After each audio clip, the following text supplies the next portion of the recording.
Oi, pessoal, bem-vindos a mais uma entrevista do projeto Por Dentro dos Resultados, que é aquela série do Infomoney que você já conhece, né? Em que a gente convida executivos de importantes companhias da Bolsa Brasileira para que eles possam falar sobre balanços e sobre perspectivas.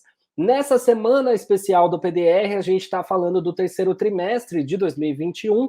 É uma semana especial porque a temporada completa a gente sempre tem no começo do ano e na metade do ano, né? Então, nesse terceiro trimestre é só uma semana em que a gente convida empresas que estão em setores que estão sob os holofotes do mercado, né? Assim, eu posso dizer dessa companhia que vai falar comigo agora, que é a doutora Jeane Tsutsui, que é a CEO do Fleury. Fleury, mais uma vez participando com a gente. Obrigado, doutora Jeane, pelo seu tempo. Obrigada, Figo. Olá a todos e a todas que nos acompanham. Um prazer estar aqui com a Infomoney falando sobre os resultados trimestrais do Grupo Fleury. Muito obrigada, Figo. Boa, é sempre um prazer e as pessoas sempre têm bastante interesse, principalmente nesse setor, né, da área de saúde, aí, nesse cenário que a gente está tendo de pandemia agora, graças a Deus, uma situação um pouco melhor com a vacinação adiantada aí aqui no Brasil. Bom, antes de eu passar a palavra para que a doutora Jeane possa fazer aquela introdução sobre como é que foi esse terceiro trimestre para o Fleury, eu quero pedir para vocês, se vocês ainda não deram um joinha aqui nesse vídeo, se não curtiram esse vídeo, por favor, curtam, e se ainda não forem inscritos no canal do Infomoney, se inscreva e cliquem nesse sininho que tem abaixo do player, assim vocês vão ser notificados sempre que uma nova live começar. Então, por favor, doutora Jeane, fique à vontade aí para fazer a sua apresentação inicial. Excelente, Figo. Eu vou aproveitar aqui para passar com vocês alguns slides muito rápidos. Nós estamos muito felizes com o resultado do nosso terceiro trimestre de 21, porque pelo segundo trimestre consecutivo, a gente teve recorde de receita. Então, a gente traz aqui uma receita bruta no trimestre de 1,1 bilhão de reais, um crescimento de 17,3% no trimestre comparado com o terceiro TRI do ano passado. E lembrando que o terceiro TRI já foi um trimestre forte, porque houve uma recuperação de volume nas nossas unidades de atendimento. Quando a gente compara com o nosso segundo TRI, esse crescimento foi de 10%. E olha só que interessante, quando a gente compara no ano, ou seja, os 9 primeiros meses de 2021 comparado com o ano passado, a gente tem um crescimento total de 39,4%. Agora, além desse crescimento, que a gente vai explorar um pouquinho as avenidas, a gente também manteve aí uma disciplina com relação aos nossos custos e a gente traz um resultado de EBITDA recorrente de 300 milhões, com uma margem recorrente de 29,2% no terceiro TRI. No ano, o EBITDA foi de 835 milhões, um crescimento de 54,9%, com uma margem recorrente de 29%. E da mesma forma, um lucro de 103 milhões, houve uma redução comparada ao terceiro TRI do ano passado, porque o terceiro TRI houve essa recuperação, mas no ano a gente traz um lucro líquido ajustado de 308 milhões, um crescimento de 163% em relação aos 9 meses do ano passado. Interessante a gente lembrar que ao longo do tempo, a gente tem uma redução gradual do percentual de receita de Covid, nesse trimestre representando 6%, ao mesmo tempo que a gente tem uma recuperação forte, um crescimento forte, tanto dos exames de análises clínicas, que apresentam um crescimento de 9%, e principalmente dos exames de imagem, um crescimento de 16%. Este crescimento dos exames de imagem, ele é superior, inclusive, ao ano de 19, antes da pandemia, o que mostra realmente uma recuperação de pacientes com doenças crônicas cuidando de sua saúde. Além disso, mantemos um foco grande em expansão do atendimento móvel.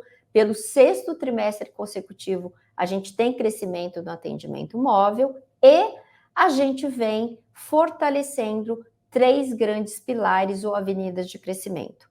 Medicina diagnóstica, tanto de forma orgânica como de forma inorgânica. Novos elos, que significam novos serviços, que a gente vem expandindo a nossa atuação ao longo da cadeia de valor de saúde, e um fortalecimento da plataforma de saúde D. Então, para a gente dar um pouquinho mais de cor aqui, gostaria de lembrá-los que neste trimestre nós finalizamos a aquisição de 2 marcas tradicionais no Espírito Santo, as marcas Prete e Bioclínico, acrescentando 40 unidades de atendimento à nossa rede de unidades de atendimento. Além disso, nós anunciamos a aquisição do Laboratório Marcelo Magalhães, que ainda aguarda aprovação do CAD, mas que é uma marca também muito tradicional em Recife, região metropolitana de Recife. Com isso, essas 3 marcas, elas trarão, no total, uma adição de 210 milhões de reais por ano.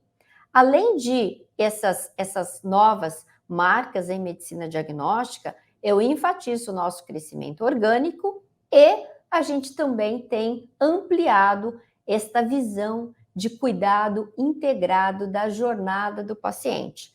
Por isso que a gente traz aqui aquilo que a gente já vem fazendo.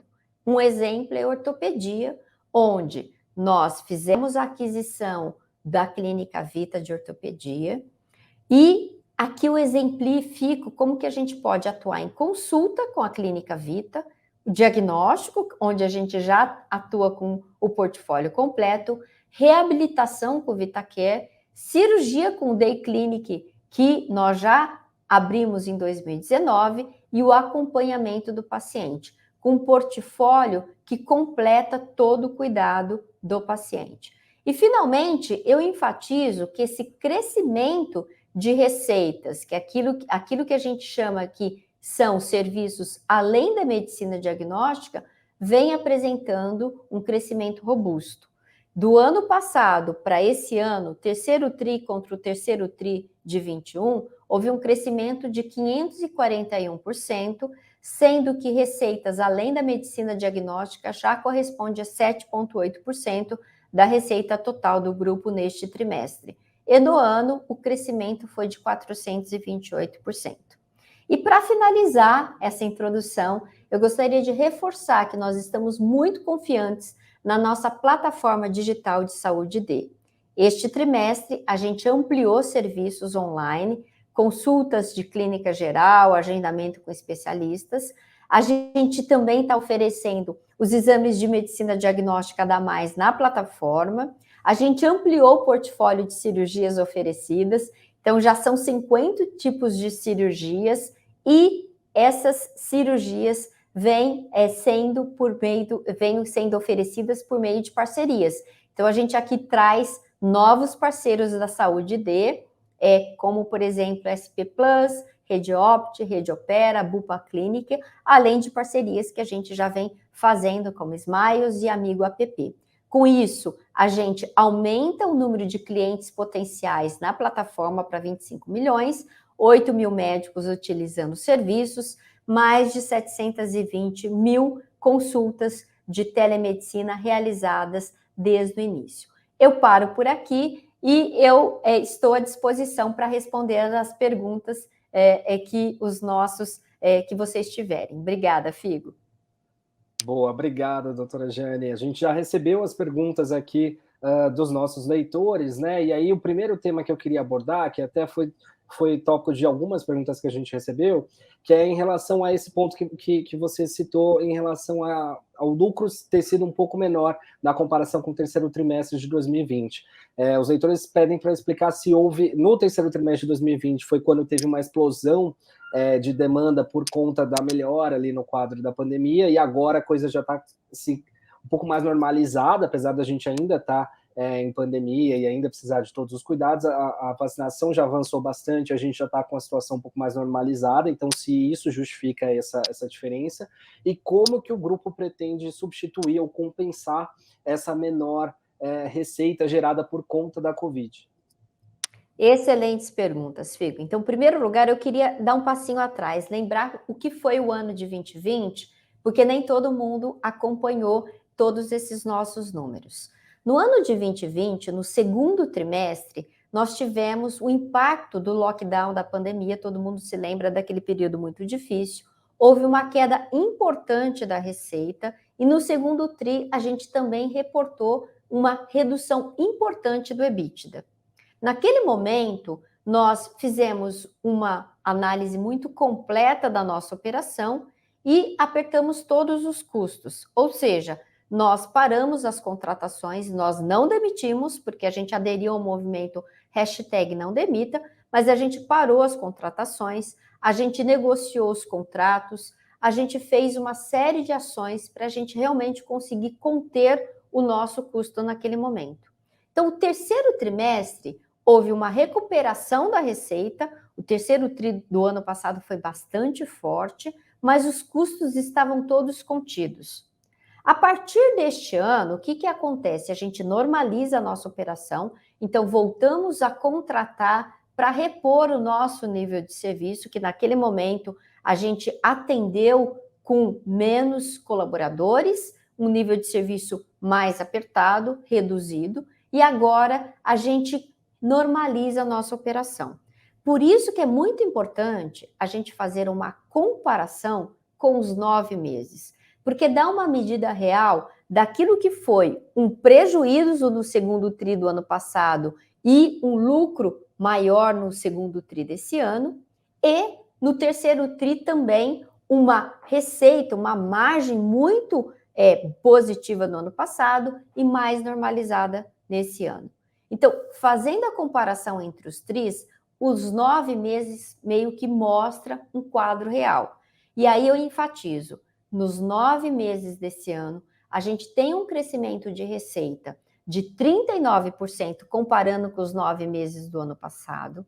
A gente tem um crescimento de margem EBITDA e a gente tem um crescimento de lucro. O lucro dos 9 meses desse ano comparado com o ano passado cresceu 163%, que mostra um ano mais estável, sem tantas flutuações como foi o ano passado. E é importante a gente mencionar que quando a gente compara com o ano pré-pandemia de 2019, a gente também tem crescimento. Ou seja, 9 meses desse ano, comparando com o ano de 19, a gente cresceu 29%. Então, realmente tem um crescimento, uma manutenção de margens muito saudáveis. Então, se a gente olha este ano, a nossa margem EBITDA recorrente de 29,3%, mostra uma operação que está crescendo de uma maneira saudável. E aí eu vou para a sua segunda pergunta, né, Figo? O que é o impacto aí de uma redução gradual de testes de Covid? Aqui eu gostaria de lembrá-los que a gente tem feito a abertura trimestre a trimestre do percentual de receita de testes de Covid para vocês. Então, a gente já chegou a ter 12% de receita vinda de testes de Covid. O que são testes de Covid? São testes de PCR e sorologia para você fazer o diagnóstico de uma pessoa que está com Covid. É natural que com o avanço da vacinação, a redução dos casos agudos de Covid, ao longo do tempo você tem uma redução do número de testes e, portanto, da receita que vem de Covid, né? E a gente mostrou exatamente isso. No último trimestre, a gente tinha 8,3% da receita vinda de Covid, este trimestre, 6%. A nossa visão é que, ao longo do tempo, nos próximos trimestres, percentualmente essa receita diminua, mas eu chamo a atenção que essa receita diminuindo não tem um impacto no nosso resultado. Por quê? Porque a gente instituiu ao longo do tempo uma série de ações para que a gente tenha cada vez mais um crescimento que não depende da receita de Covid. Ou seja, a gente mostrou exames de análises clínicas nesse trimestre, cresceu 9% em relação ao trimestre do ano passado, que já tinha sido forte. Imagem, exames de imagem, ultrassom, ressonância, tomografia, ecocardiografia, todos os exames de imagem cresceu 16% em relação ao ano passado. E olha só, mesmo quando a gente compara exames de imagem com 2019, ou seja, pré-pandemia, a gente tem um crescimento robusto. O que isso quer dizer? Quer dizer que os pacientes que têm doenças crônicas voltaram a se cuidar, quer dizer que nós temos uma série de acompanhamentos periódicos que voltaram a ser feitos aí com o avanço de vacinação, as pessoas circulando mais. Nós temos também pacientes que tiveram Covid, infelizmente, nós temos pacientes que tiveram a doença aguda e que depois eles permanecem com doenças crônicas. E esses pacientes fazem exames de análises clínicas, de imagem e vão ter o acompanhamento crônico dessas afecções. Então, eu sempre costumo dizer, nós temos aí até 20% da população que teve Covid, que permanece com algum tipo de afecção crônica, seja uma doença respiratória, uma doença cardiovascular, uma doença neurológica. Então, e esses pacientes, eles vão continuar utilizando os serviços de saúde de uma maneira crônica. Então, a nossa visão, ao longo do tempo, vai reduzir realmente percentual de testes de COVID agudo, mas a gente tem outras receitas, inclusive, né, Figo, como a gente vem falando, novos serviços, que agora já tem 7,8% da nossa receita. Ou seja, ortopedia, oftalmologia, fertilidade, infusão de medicamentos, que já vem crescendo e ganhando representatividade. Boa, eu vou te perguntar sobre essas novas avenidas aí do Fleury daqui a pouquinho. Eu só queria, para a gente matar esse assunto de Covid agora, em relação a uma pergunta até que eu já te fiz, se eu não me engano, em alguma live lá em 2020, mas acho que agora o cenário é diferente, porque agora a gente já está num processo avançado de vacinação. Então, qual a perspectiva de vocês, do Fleury, enfim, do setor como um todo, em relação a, em algum momento, se os laboratórios privados também vão poder disponibilizar a vacina da Covid, assim como disponibilizam outros tipos de vacina aqui no Brasil. Vocês acham que em 2022 ou 2023 isso é uma realidade um pouco mais plausível, já que a gente está vendo aí a vacinação caminhando e boa parte da população já com as 2 doses, inclusive uma parcela já com a 3ª dose, né, com a dose de reforço da vacina? Como é que vocês veem esse cenário? Figo, excelente pergunta. Realmente é algo que a gente vem acompanhando de perto desde o início, né? Como você mencionou anteriormente, essa pergunta sempre vem. Primeiro ponto é que, felizmente, a gente hoje tem uma disponibilidade de diferentes tipos de vacina e cada vez mais a nossa população, a população do mundo inteiro estão tendo acesso a essas vacinas e a gente vê a diferença que faz realmente um nível adequado de vacinação, você ter uma redução aí do impacto da doença. Então, isso é muito positivo. Nós sempre acompanhamos essa questão da disponibilização, mas seguimos, obviamente, toda a recomendação e a direção aí do governo com relação aos laboratórios privados eventualmente disponibilizarem essa vacina. Ao mesmo tempo, a gente fez a nossa lição de casa, ou seja, a gente ampliou o serviço de vacinação em todo o Brasil. Por quê? Porque tem uma questão regulatória da própria oferta do serviço com relação à refrigeração, à estruturação física, à obtenção de licença para todo tipo de vacina. Então, do Grupo Fleury, a gente não tinha este serviço disponibilizado em todas as regionais. Quando começou a pandemia, nós realmente avaliamos, adaptamos a infraestrutura, tivemos obtenção de licenças para oferecer vacinas que naquele momento endereçavam, por exemplo, a questão de vacinação da gripe. Por quê? Porque a gente falou, a gente não pode associar a uma pandemia de Covid um quadro também, por exemplo, de gripe, e a gente passou a oferecer esse tipo de vacina para outras doenças em outras regionais que a gente não oferecia. O que eu quero dizer é que nós estamos preparados. Se houver essa perspectiva aí no próximo ano de liberação do governo, nós teremos todas as condições de oferecer isso para atender a necessidade do nosso cliente. Então, certamente, essa visão de que o que é necessário a gente fazer para atender o cliente é fundamental. Continuamos com essa visão e é isso que nos motiva a cada vez mais ampliar os serviços. Boa, agora falando um pouco sobre as avenidas de crescimento, né, e até no começo da sua apresentação você citou essa questão da receita já de 7,8% ser gerada com serviços fora do diagnóstico, da medicina diagnóstica. Se você puder falar um pouco sobre quais são as avenidas mais promissoras que vocês enxergam, né, e quais das últimas aquisições que vocês fizeram, quais que têm sido, que agregaram mais valor para o grupo nesse sentido, fora da medicina diagnóstica? Perfeito, Figo. Essa pergunta é muito importante a gente reforçar essa estratégia que eu falei no início. Medicina diagnóstica continua sendo o nosso core, onde ainda a gente tem muitas perspectivas de continuar com o crescimento orgânico e inorgânico. Por quê? Porque é onde a gente consegue capturar sinergia, entregar serviços de qualidade técnica, entregar serviços de acolhimento ao cliente. Sabemos fazer isso. Ao longo dos últimos 5 anos, nós já fizemos mais de 12 aquisições, nós já fizemos um investimento de R$1 bilhão, e a gente mostrou agora nesse terceiro TRI que a gente continua com foco em medicina diagnóstica. Respondendo a essas novas avenidas, a gente também começou, desde o ano passado, a fazer aquisições, anunciamos Clínica de Olhos Moacir Cunha, anunciamos Vita no final do ano passado, e a gente acabou, então, concretizando, finalizando essas aquisições esse ano, e o terceiro trimestre mostra já resultados que vêm de Clínica de Infusões Pacaembu, de Clínica de Olhos Moacir Cunha e de Clínica Vita de Ortopedia.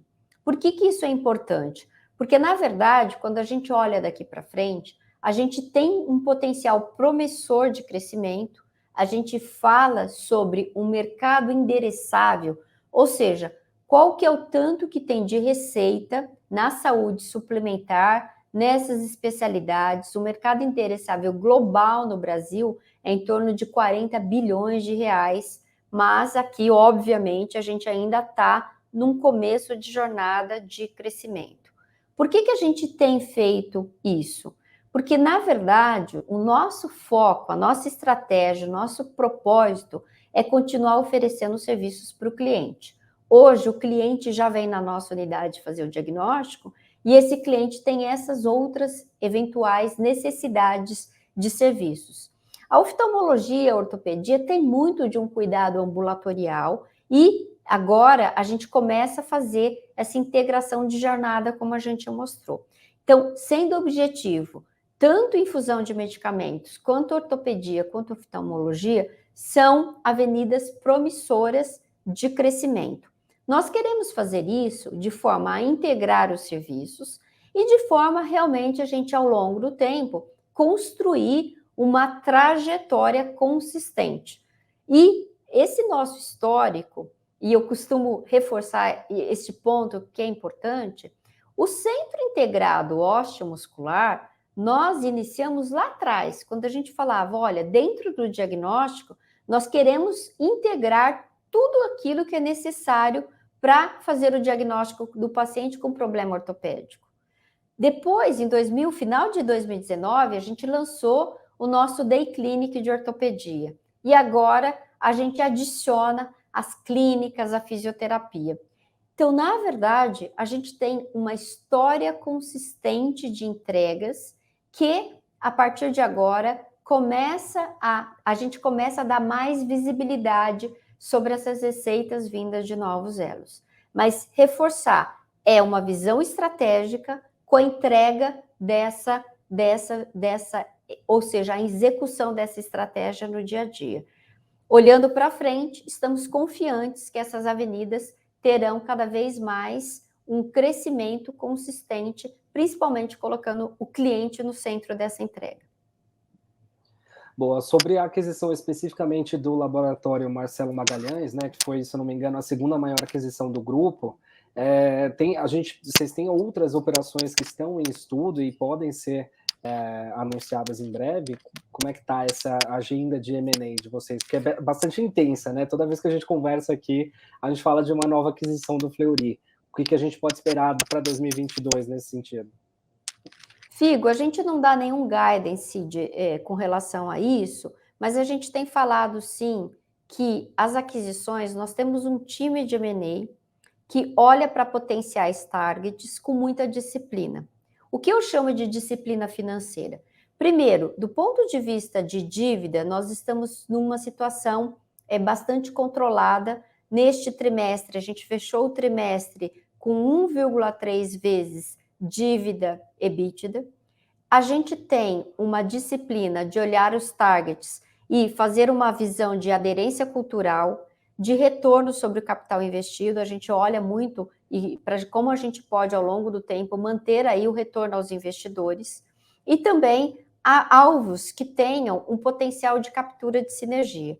Marcelo Magalhães é uma marca tradicional, é um laboratório de análises clínicas, onde tradicionalmente você já tem margens maiores, é uma operação madura, e a gente, inclusive, deu, quando a gente anunciou, aí a visão de múltiplos em relação à captura de sinergias. Então, isso é muito importante. Outros alvos, eles precisam obedecer esses critérios de disciplina financeira, da gente ter aí uma visão de ter o preço correto e a captura de valor ao longo do tempo, seja por sinergias, entradas em novas praças, como a gente falou, né, de PrET bioclínico, 40 novas unidades no mercado, no estado onde a gente não atuava antes, o Espírito Santo, e ao longo do tempo também a gente tem potenciais capturas de sinergias.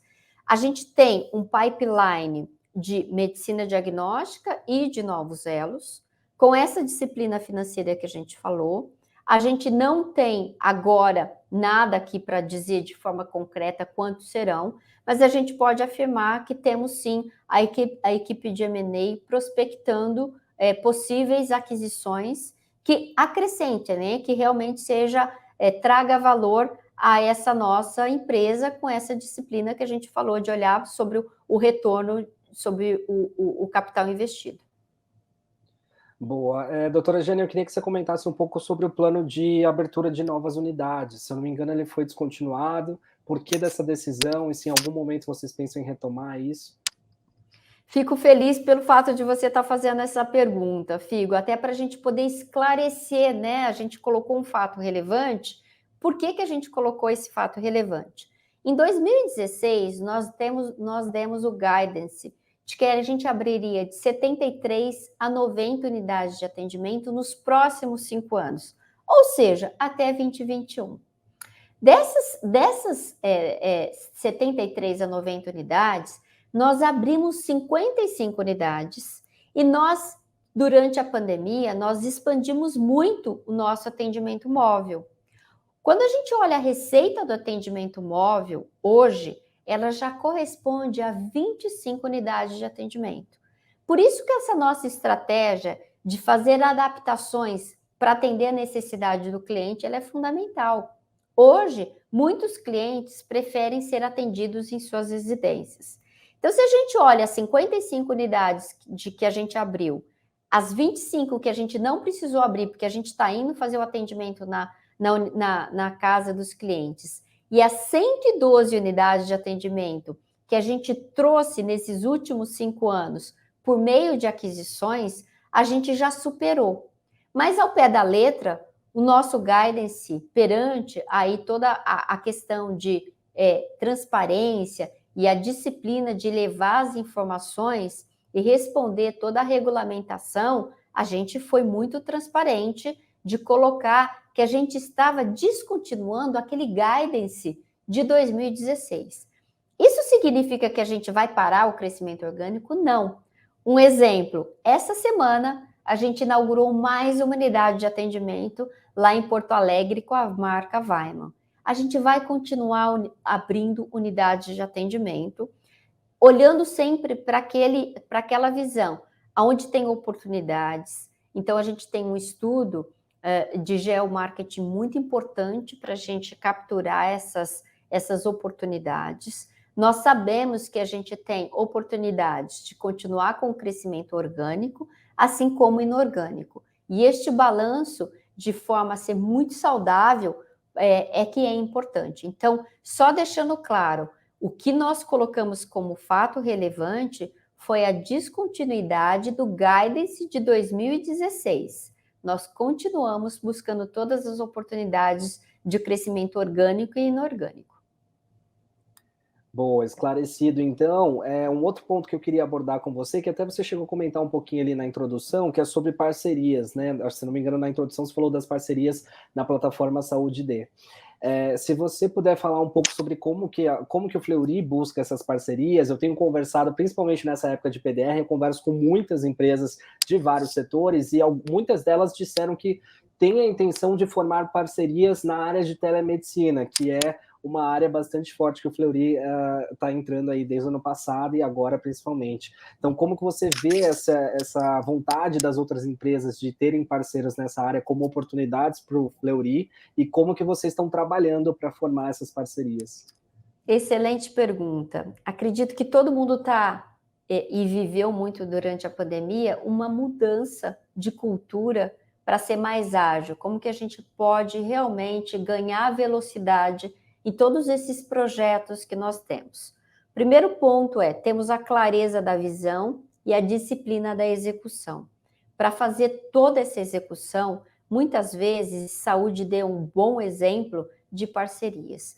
Por quê? Saúde deu uma plataforma, é um modelo de negócio onde a nossa visão é trazer para essa plataforma vários serviços de saúde e coordenar a jornada de cuidado do paciente.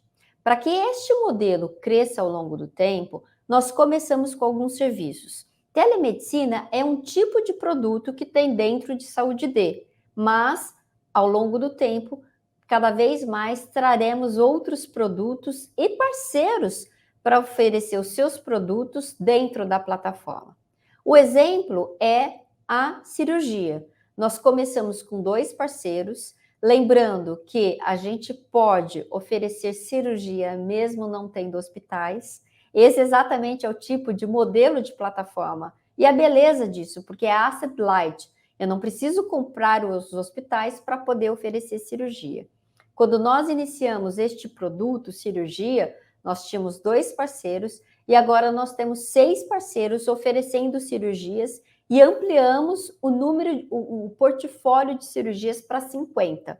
Esse é um tipo de parceria que faz muito sentido porque acaba sendo um ganha-ganha. Tanto os clientes que estão na plataforma vão ter acesso a esses parceiros, como os parceiros podem oferecer os seus serviços, inclusive nos horários de ociosidade, para esses pacientes que precisam fazer cirurgia. Além desses parceiros de cirurgia, a gente também tem, por exemplo, o Amigo App, que é um parceiro que está se juntando, então, à Saúde D. O Amigo App já tem uma conexão com muitos médicos que utilizam esses serviços e a gente traz esses médicos para a plataforma de Saúde D. O objetivo dessas parcerias é realmente, primeiro, acelerar o crescimento nosso e do parceiro. Segundo, não ter que desenvolver todas as soluções do zero. Então, a gente junta soluções, oferece essas soluções de forma conjunta e, sem dúvida nenhuma, a gente alavanca os negócios. E o terceiro é que o próprio modelo de negócio de plataforma, ele tem na sua base você ter cada vez mais um número maior de clientes que utilizam ou buscam a plataforma para ter acesso a esses serviços. Então, quanto mais parceiros nós tivermos na plataforma, maior esse efeito de rede oferecendo serviços. E aí você tocou num ponto, né, Figo, que é a telemedicina. Algumas pessoas perguntaram, mas neste terceiro trimestre houve uma redução do número de teleconsultas realizadas.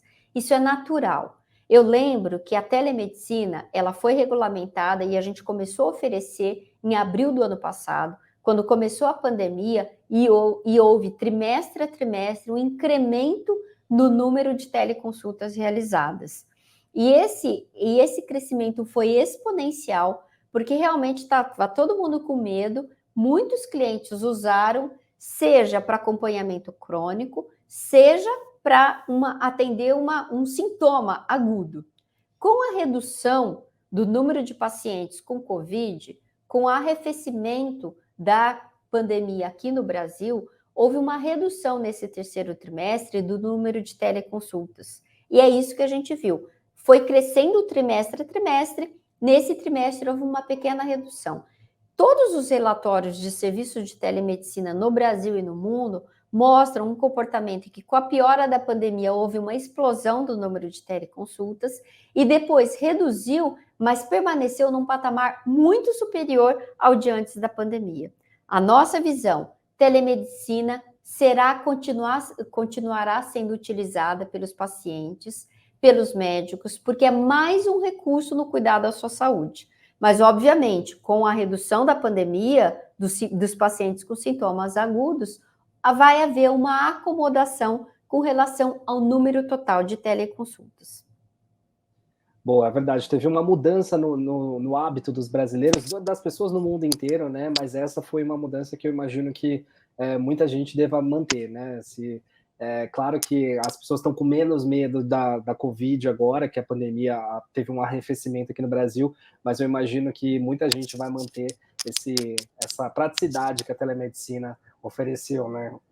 Aí eu queria fechar o nosso papo com uma pergunta que também a gente sempre recebe aqui na nossa entrevista, aqui no Por Dentro dos Resultados, que é em relação à remuneração ao acionista, né?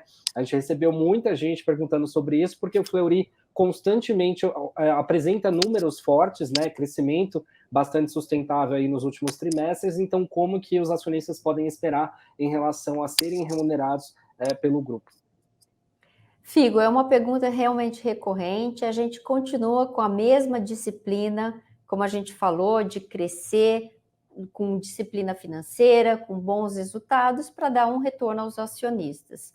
Não mudou nada a nossa política, a gente continua com a mesma visão de retorno ao acionista, retorno sobre o capital investido, retorno por meio de dividendos. Então, não houve nenhuma mudança, e o que eu posso afirmar é que a gente está muito confiante que cada vez mais a gente vai continuar entregando não só saúde de qualidade para um número cada vez maior de clientes, de brasileiros que nos procuram, que precisam desses serviços, como também temos um olhar para todos os stakeholders, médicos, pacientes, sociedade, colaboradores, os nossos acionistas que são tão importantes e que estão confiando no nosso trabalho. Então, eu agradeço e eu acho que a gente tem aí muita confiança naquilo que a gente está fazendo e vai ter a perspectiva de fazer cada vez mais no ano que vem.